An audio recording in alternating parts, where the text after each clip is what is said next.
Welcome to V power news బులెటిన్ల ముందుగా headlines.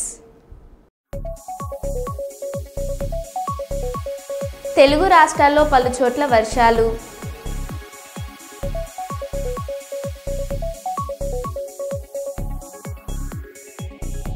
Sultanabad పట్టణంలో రోడ్డు ప్రమాదం.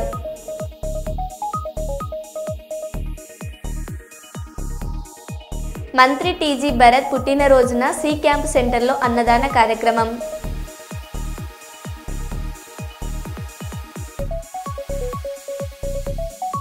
హర్ హర్ మహాదేవ్ నినాదాలతో ప్రధాని నరేంద్ర మోడీకి పూలమాలలు వేసి ఘన సత్కారం చేసిన ఎన్డీఏ ఎంపీలు.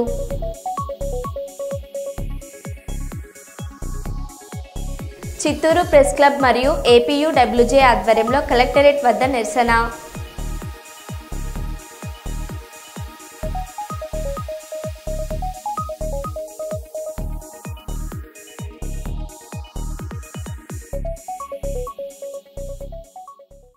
ఇక వివరాల్లోకి వెళ్తే, ఆగస్టు 15 నుంచి మహిళలకు ఉచిత బస్సు ప్రయాణం.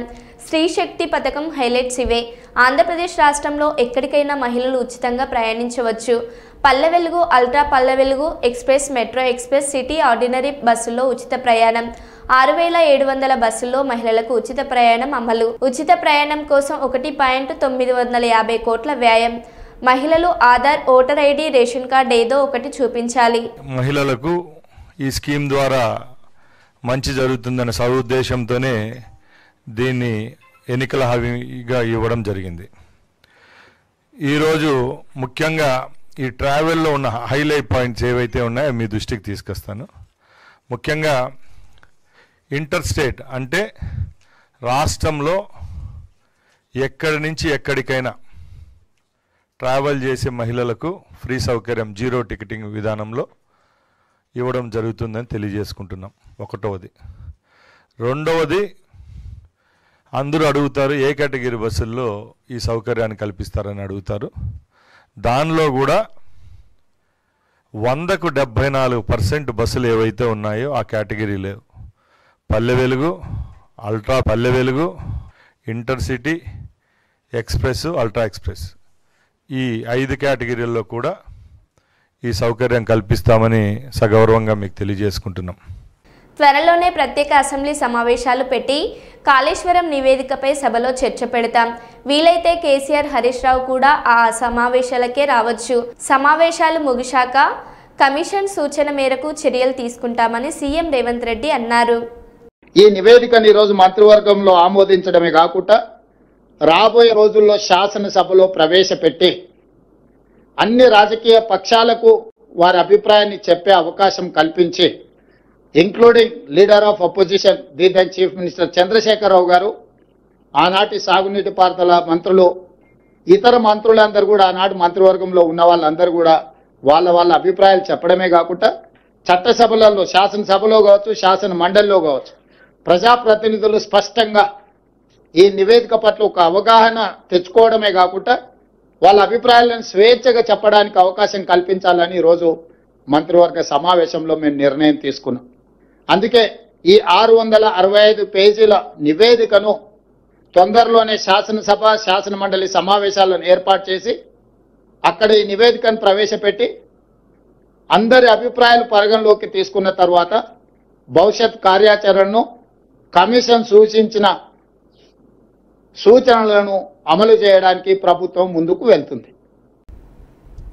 మంచిర్యాల జిల్లా కేంద్రంలోని నాస్పూర్ సహారా ఇండియా కార్యాలయం ముందు కాల పరిమితి దాటిన సహారా డిపాజిట్లను వెంటనే చెల్లించాలని ఫ్లకార్డ్స్ పట్టుకొని సహారా డిపాజిట్ దారులు నిరసన కార్యక్రమం చేపట్టారు. ఈ సందర్భంగా పలువురు బాధితులు మాట్లాడారు. ఈరోజు మంచిర్యాల జిల్లా కేంద్రంలోని నాస్పూర్కు సంబంధించిన సహారా బ్రాంచ్ కార్యాలయం ముంగట, మంచిర్యాల జిల్లా కేంద్రంలోని నస్పూరు సహారా కార్యాలయం ముంగట మేము సహారా బాధితులు అందరం కలిసి నిరసన కార్యక్రమాన్ని చేపట్టడం జరుగుతూ ఉన్నది. ముఖ్యంగా ఏళ్లకెళ్లు గడిచినా కూడా కన్ను కాయలు కలుతున్నాయి కానీ మా సహారా మాకు రాకపోవడం కూడా చాలా ఇబ్బందులకు గురైతే ఉన్నాం. మరి సారా ఇండియాలో పెట్టిన కాల పరిమితి దాటిన మా డిపాజిట్లను వెంటనే చెల్లించాలనే ఉద్దేశంతో నస్పూరు మరి సహారా కార్యాలయం కూడా ఈ రోజు మన సహారా బాధితులందరూ కలిసి నిరసన కార్యక్రమం చేపట్టడం జరిగింది. అదేవిధంగా మరి స్థానికంగా ఉండేటువంటి ఎమ్మెల్యేలు కానీ ఎంపీలు కానీ వెంటనే ఈ విషయంలో స్పందించి సహారా బాధితులను ఆదుకునే విధంగా తగిన చర్యలు తీసుకోవాల్సిందిగా ఈ సందర్భంగా మేము మనవి చేస్తా ఉన్నాం. సహారా బాధితుల ఐక్యత, సహారా బాధితుల ఐక్యత, సహారా బాధితుల ఐక్యత, సహారా బాధితుల ఐక్యత. సహారా వెంట మా డిపాజిట్లు మాకు వెంటనే చెల్లించాలి. కాల పరిమితి దాటిన సహారా డిపాజిట్లను వెంటనే, సహారాలో పెట్టిన డిపాజిట్లను వెంటనే, కాల పరిమితి దాటిన సహారాలో పెట్టిన మా డిపాజిట్లు వెంటనే, సహారాలో కాల పరిమితి దాటిన డిపాజిట్లను వెంటనే, సహారా బాధితుల ఐక్యత, సహారా బాధితుల ఐక్యత. కాల పరిమితి దాటిన సహారాలో పెట్టిన మా డిపాజిట్లు మాకు వెంటనే చెల్లించాలి. సహారా ఇండియాలో పెట్టిన మా డిపాజిట్లు మాకు వెంటనే, సహారా ఇండియాలో పెట్టిన డిపాజిట్లు మా వెంటనే. గౌరవనీయులైన ప్రింట్ అండ్ ఎలక్ట్రానిక్ మీడియా మిత్రులకు నమస్కారం. మేమందరం సహారా బాధితులం. మేమే కాదు, లక్షలాది మంది సహారా బాధితులు కాల పరిమితి దాటిపోయిన తర్వాత కూడా సంవత్సరాలు గడిచినా కూడా మా చెప్పులు అరుగుతున్నాయి కానీ మేము కట్టిన డిపాజిట్లు చెల్లించకపోవడం చాలా బాధాకరమైన విషయం అని సందర్భంగా మేము మనవి చేస్తా ఉన్నాం. ముఖ్యంగా మేము మా కూలీనాలు చేసుకొని మరి సింగరేణి విశ్రాంత కార్మికులు, వయోవృద్ధులు, సీనియర్ సిటిజన్స్, మహిళలు మరి కూలీనాలు చేసుకుంటూ తమ రక్తాన్ని తారబోసి పైస కూడబెట్టుకొని మరి సంపాదించుకున్న లక్షలాది రూపాయల మరి సొమ్మును సహారా డిపాజిట్లో పెడితే మా కొడుకు పెళ్ళో లేకుండా, మా కూతురు పెళ్ళో లేకుండా, మేము చిన్న ఇల్లు కట్టుకుంటామనో లేకుంటే మరి మాకు అవసరాలకు పనిచేస్తాయనే ఉద్దేశం కొద్దీ మా సహారా ఇండియాలో డిపాజిట్ చేస్తే మరి సహారా ఇండియాలో డిపాజిట్ చేసి సంవత్సరాల తరబడి అయితే ఉన్నా కూడా మరి రేపురా మాపురా 45 రోజులు అని మా చెప్పులారుగా తిప్పించుకున్నారు కానీ మా కట్టిన డిపాజిట్ మాకు చెల్లించకపోవడం మరి చాలా బాధాకరమైన విషయం. ముఖ్యంగా సహారా ఇండియాలో పెట్టిన మరి లక్షలాది మంది డిపాజిట్లను సహారా యాజమాన్యం కానీ సహారా సిబ్బంది కానీ సానుభూతితో పరిశీలించి వెంటనే మా డిపాజిట్ మాకు చెల్లించాల్సిందిగా మేము ఈ సందర్భంగా మేము విజ్ఞప్తి చేస్తా ఉన్నాం. లేని ఏడల మాకు మరి మా డిపాజిట్ రాని ఏడల మేము ఆత్మహత్య చేసుకుంటే మా శరణమని మేము భావిస్తా ఉన్నాం. ఎందుకంటే మాకు ఉండడానికి ఇల్లు లేదు, మరి మా కూతురు పెళ్లి చేద్దామంటే పైసలు లేవు, అదేవిధంగా మా కొడుకులను చదివించుకుంటా ఉన్నా కూడా మాకు అవసరం అయితే ఉద్దేశం కొద్దీ మా డిపాజిట్ రాకపోవడం చాలా బాధాకరమైన విషయాన్ని సందర్భంగా మనం చేస్తూ వెంటనే సహారా ఇండియాలో పెట్టిన మా కాల పరిమితి దాటిన మా సహారా డిపాజిట్లను మాకు వెంటనే చెల్లించాలని ఈ సందర్భంగా మేము విజ్ఞప్తి చేస్తా ఉన్నాం. ఈ సమస్య పైన స్థానికంగా ఉండేటువంటి ఎమ్మెల్యేలు కానీ ఎంపీలు కానీ మరి ప్రజాప్రతినిధులు కూడా స్పందించే బాగుంటుందనే విషయాన్ని కూడా ఈ సందర్భంగా మేము మనం చేస్తాం సోదరులారా. ఎందుకంటే మేము డిపాజిట్ కట్టి సంవత్సరాల తరబడి ఆఫీసులో పూట తిప్పించుకుంటాం తప్ప మేము కట్టిన డిపాజిట్ మాకు చెల్లించకపోవడం మూలన మేము ఆత్మహత్యలు చేసుకునే మరి కర్మ మాకు దాపించిన విషయాన్ని కూడా ఈ సందర్భంగా మనం చేస్తా ఉన్నాం. వెంటనే కాల పరిమితి దాటిన సహారాకు సంబంధించిన మా డిపాజిట్లను వెంటనే చెల్లించాలని కూడా డిమాండ్ చేస్తున్నాం. లేని ఏడల రాబోయే రోజులలో దశల వారీగా మరి సహారా కార్యాలయం ముందు మరి నిరసన కార్యక్రమాలు ధర్నాలు కూడా చేపట్టడానికి మేము సిద్ధంగా ఉన్నామనే విషయాన్ని కూడా ఈ సందర్భంగా సహారా బాధితుల మరి సంఘం తరఫున మేము విజ్ఞప్తి చేస్తా ఉన్నాం.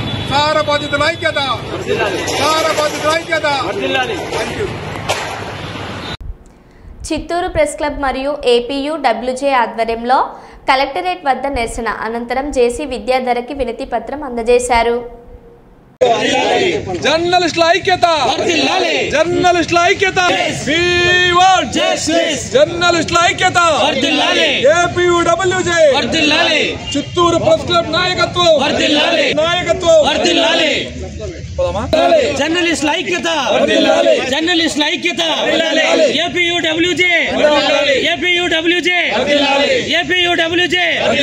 జర్నలిస్టుల సమస్యలను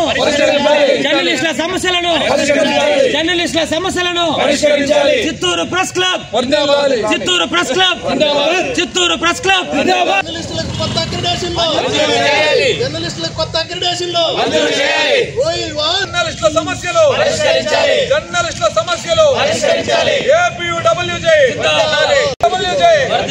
జర్నలిస్టుల ఐక్యత, జర్నలిస్టుల ఐక్యత, జర్నలిస్టుల ఐక్యత, ఐక్యత, జర్నలిస్టుల ఐక్యత, APUWJ, APUWJ, జర్నలిస్టుల సమస్యలు, జర్నలిస్టుల సమస్యలు. ఈరోజు రాష్ట్ర వ్యాప్తంగా జర్నలిస్టు డేకి పిలుపునివ్వడం జరిగింది.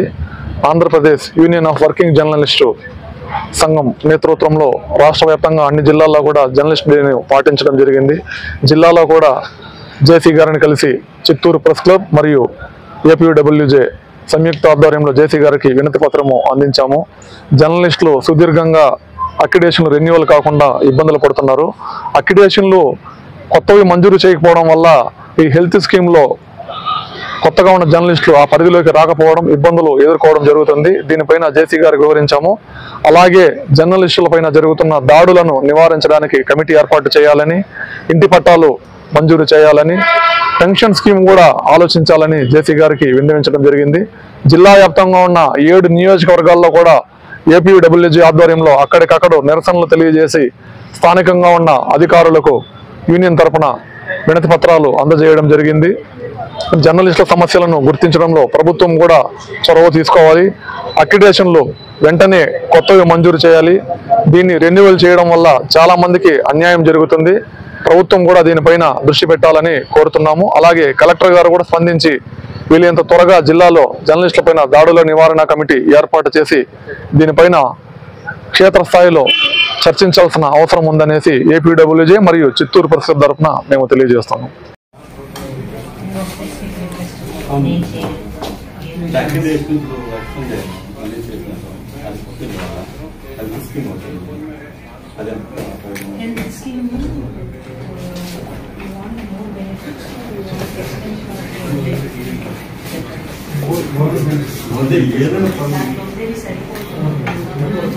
కొన్ని చిత్తూరులో కార్పొరేట్ హాస్పిటల్లో లేవు మేడం. మనకి ట్రీట్మెంట్ చేయడం లేదు. ఏదైనా కావాలంటే తిరుపతి కలెక్టర్ గారితో మాట్లాడారు. జర్నలిస్టులపైన దాడుల నివారణ గురించి మాట్లాడుతున్నాను.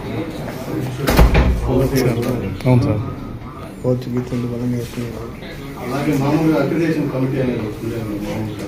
దాంట్లో జర్నలిస్ట్ యూనియన్ సంఘాలు గతంలో అట్లా లేకుండా ఇబ్బంది పడుతుంది. కాబట్టి ఈసారి ఖచ్చితంగా మా ప్రెస్ క్లబ్ తరఫు నుంచి కావచ్చు, యూనియన్ సంఘం నుంచి మేము ప్రాతినిధ్యం వహిస్తున్నాము. ఇలా చిత్తూరులో అయితే ప్రెస్ క్లబ్ అనేది సుపీరియర్గా ఉంటుంది మేడం. యూనియన్లన్నీ దాంట్లో ఇవ్వండి. ప్రెస్ క్లబ్ డిస్కషన్ అనేది స్టార్ట్ అయిందంటే కొంచెం బాగుంటుంది. ప్రొడక్షన్ ఉంటాం.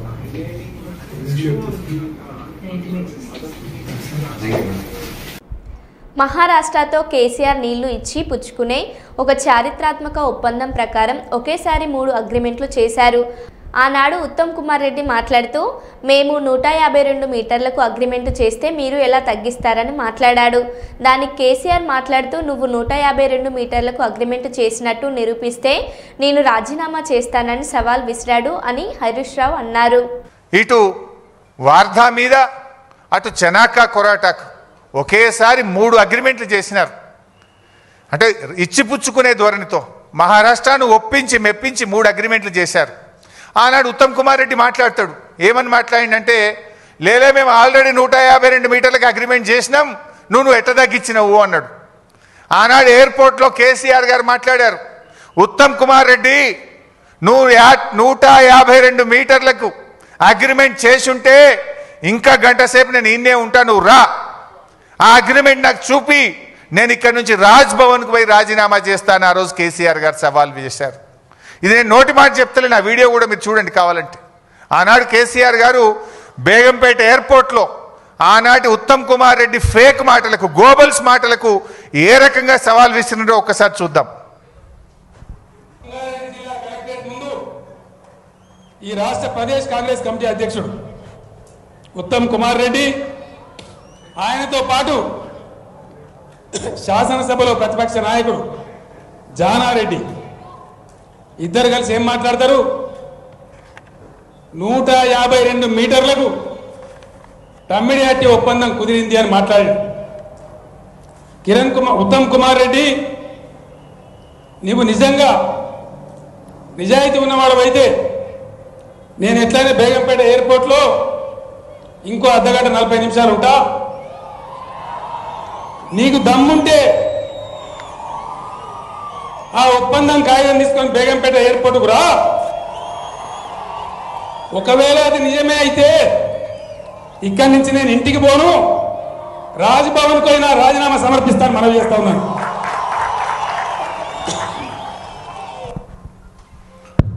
ఆ రోజు 152 మీటర్లకు అగ్రిమెంట్ ఉందని ఆనాటి పిసిసి అధ్యక్షుడు ఉత్తమ్ కుమార్ రెడ్డి మాట్లాడిండు. ఉన్నదా మరి అగ్రిమెంట్?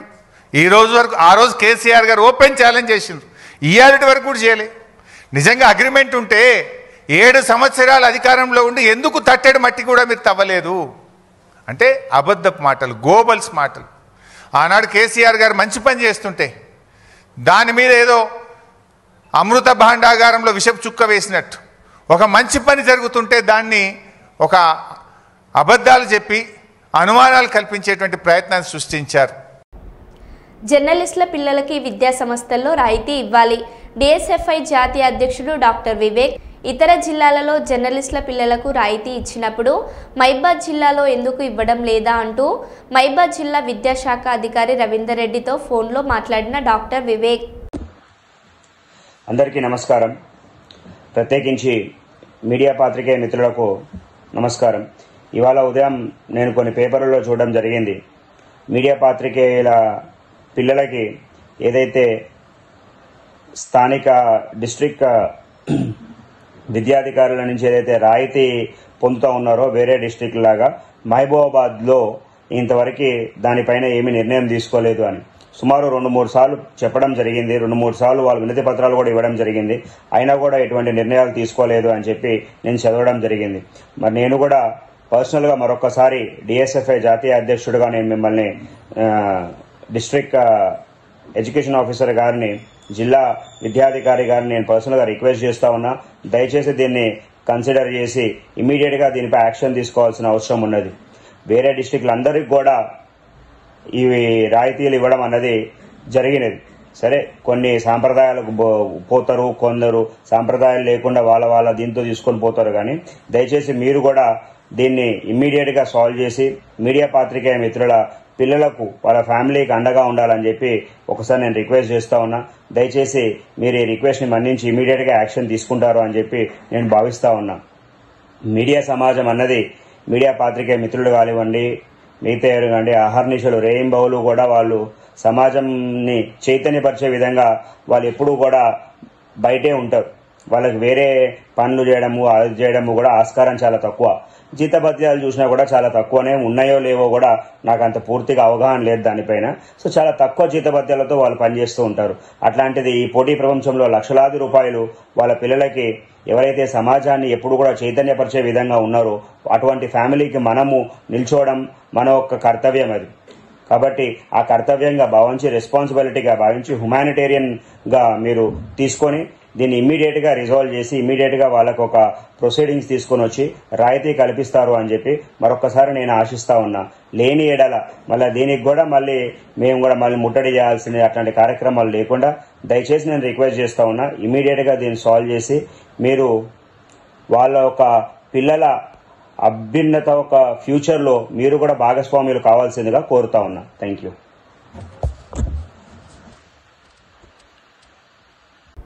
అసెంబ్లీలో 650 పేజీల కాళేశ్వరం కమిషన్పై చర్చ పెట్టండి, చీల్చి చెల్లాడుతాం. శాసనసభ వేదికగా నిజాలు ప్రజలకు తెలిసేలా ఈ ప్రభుత్వాన్ని నిలదీస్తామని హరీష్ రావు అన్నారు. అయితే నిన్న ప్రభుత్వం ఏమో ఒక 60 పేజీలతో రిపోర్ట్ రిలీజ్ చేసిండ్రు. ఆ రిపోర్ట్ చూస్తుంటే అవాస్తవాలు, అబద్ధాలు, రాజకీయ దురుద్దేశాలతో కూడినటువంటి ఒక 60 పేజీల రిపోర్ట్ను బయటపెట్టినారు. ఇప్పుడు ఇంతకది పూర్తి రిపోర్టా, కమిషన్లో ఉన్న విషయాలే చెప్పారా, ప్రభుత్వం ఏమన్నా వండి వార్చిందా? ఇప్పుడు పూర్తి రిపోర్ట్ బయటకు వస్తే డెఫినెట్గా బీఆర్ఎస్ పార్టీ ఇంకా గట్టిగా స్పందిస్తాం. అసెంబ్లీలో పెడతామంటున్నారు. అసెంబ్లీలో 650 పేజీల రిపోర్టు పెట్టండి, చీల్చి చెండాడతాం, నిజాలు ప్రజల ముందు పెడతాం, వాస్తవాలను నిగ్గుదిల్చే విధంగా అన్ని విషయాలను కూడా శాసనసభ వేదికగా ఈ ప్రభుత్వాన్ని నిలదీస్తాం. గుంటూరు జిల్లా పొన్నూరు పట్టణంలోని అంబేద్కర్ సెంటర్ వద్ద ఉన్న దుర్గా పెయింట్ షాప్లో మంగళవారం తెల్లవారుజామున దొంగలు బీభత్సం సృష్టించారు. 2 షాపుల షట్టర్లు తాళాలు పగలగొట్టి సుమారు 5 లక్షల సొత్తు జరిగినట్లు షాపు యజమానులు తెలిపారు. నిత్యం రద్దీగా ఉండే ప్రధాన రహదారిలో 2 షాపుల్లో చోరీ జరగటం వ్యాపారుల భయాందోళనకు గురవుతున్నారు. గతంలో ఇదే ప్రాంతంలో పలు చోరీలు జరిగాయి. పట్టణ ఎస్ఐ శ్రీహరి విచారణ చేపట్టారు.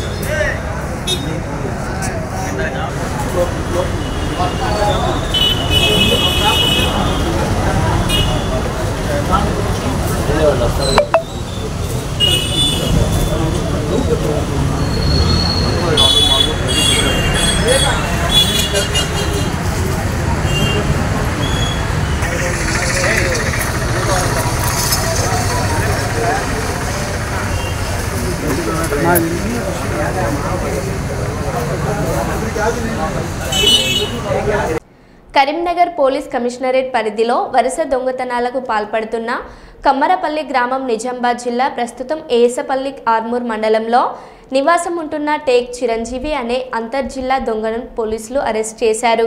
ఇతని వద్ద నుండి భారీ మొత్తంలో దొంగలించిన బంగారు, వెండి ఆభరణాలు, నగదు మరియు దొంగతనాలకు ఉపయోగించిన కారును స్వాధీనం చేసుకున్నారు.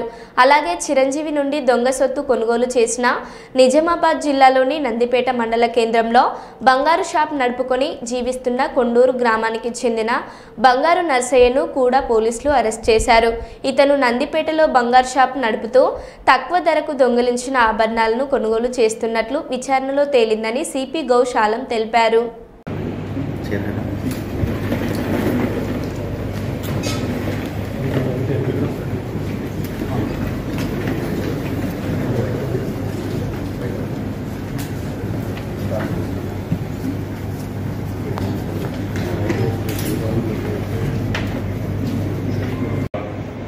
అవేర్నెస్ రిగార్డింగ్ దిస్ ఇట్లా జరుగుతుంది.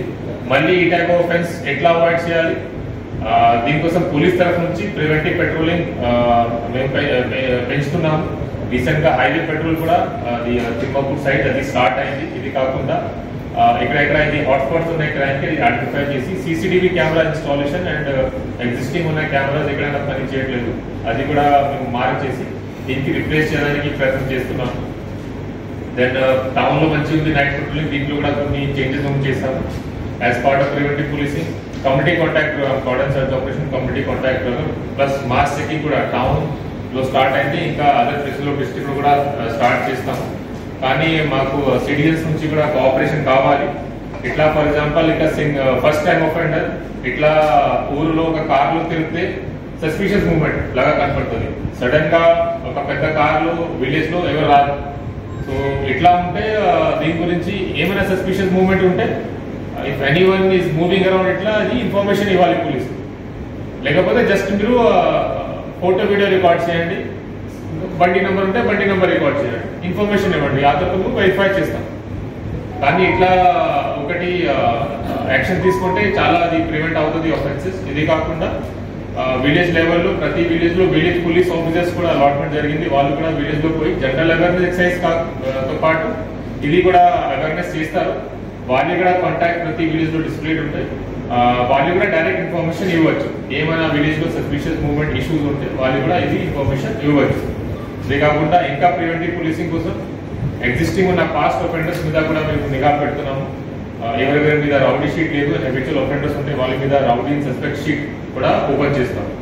సో ఈ ఆపరేషన్ లో ముఖ్యంగా Thimmapur circle team and in charge of rural subdivision and CCS team led by ACP CCS. Both the teams have worked very hard and suitable reward are being proposed for the team members in this operation. Thank you very much.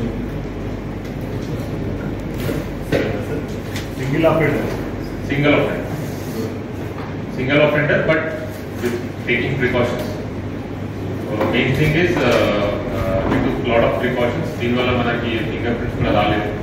కానీ with the help of CCTV footage and other technical evidences plus verifying each and every vehicle which has passed in that area by my team. It was a rigorous exercise. కానీ మొత్తం investigation చేసిన తర్వాత మనం pin point చేసాం operator అప్పుడు detect बाकी लोग भी डिजाइन बस वही क्वेश्चन एक था कि ఇక్కడ ఎందుకు జరిగింది ఆపరేటర్ అక్కడ ఉన్నారు ఇక్కడ ఎవరు తెలిసిన వాళ్ళు లేరు సో డైరెక్షన్ లో ఇది తెలిసింది మనకి అతనికి బాగాది ఇక్కడ అడ్మిషన్ జరిగింది రేడింగ్ హాస్పిటల్ లో ఫ్యూ మంత్స్ బ్యాక్ అతను ఆమె అడ్మిట్ అయ్యారు దెన్ అప్పుడు ఈ సేమ్ కార్ వాడారు అప్పుడు కూడా బండిలో పట్టడం ఇది హ్యాబిట్ అయింది దాని ఆ టైంలో ఏరియా మొత్తం తిరిగారు అప్పుడు ఏరియా గురించి తెలిసింది అప్పుడే ఫస్ట్ నిజామాబాద్ బెల్పూర్ విలేజ్ లో సక్సెస్ అయిన తర్వాత అతన్ని ఇక్కడే స్టార్ట్ చేశారు సో ఇట్లా అతనికి కాన్ఫిడెన్స్ వచ్చింది చేయడానికి thank you very much for coming Telugu రాష్ట్రాల్లో పలు చోట్ల సోమవారం వర్షాలు కురుస్తున్నాయి. మధ్యాహ్నం తిరుమలలో భారీ వర్షం కురిసింది. దాంతో శ్రీవారి దర్శనానికి వచ్చిన భక్తులు వర్షంలో తడుస్తూ నానా ఇబ్బందులు పడ్డారు. విశాఖలోని పలు ప్రాంతాల్లో వర్షం కురిసింది. మరోవైపు తెలంగాణలోని రంగారెడ్డి జిల్లా, హైదరాబాద్ నగరంలోని పలు ప్రాంతాల్లో వర్షం కురుస్తుంది. పలు చోట్ల భారీగా ఈదురుగాలులు వీస్తున్నాయి. ఇవాళ రాయలసీమలో భారీ వర్షాలు కురుస్తాయని వాతావరణ శాఖ తెలిపింది.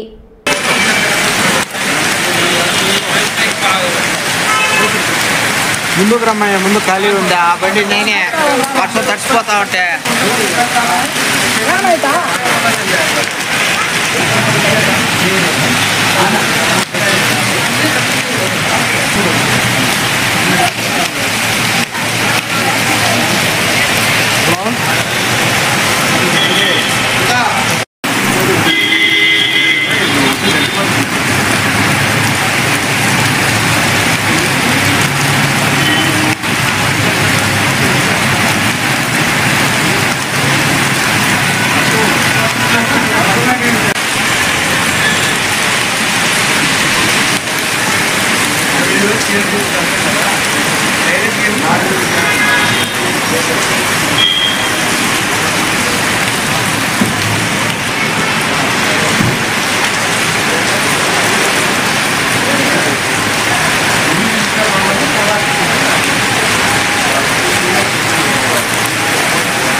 మరో బులెటిన్లో మళ్ళీ కలుద్దాం. Stay tune.